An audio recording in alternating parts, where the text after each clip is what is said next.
Hi, it's Deadshot with another 3-minute camera review. Today we're looking at the Pentax MZ-S.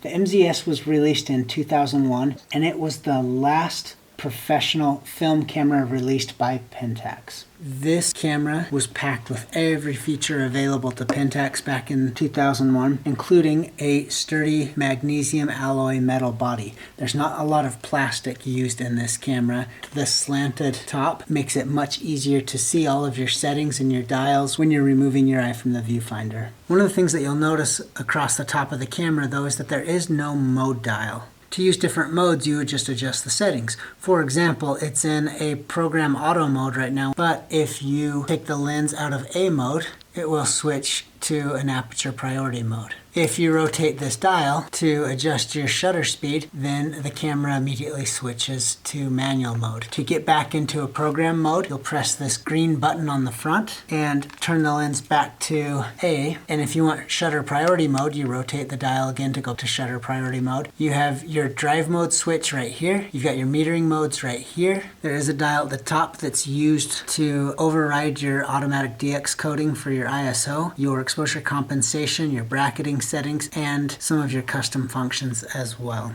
For example, one of the custom functions I love is the ability to imprint your camera settings between the sprockets on the film. Here you can see what exposure mode I used, my shutter speed, my aperture, my metering mode, and if I used any exposure compensation.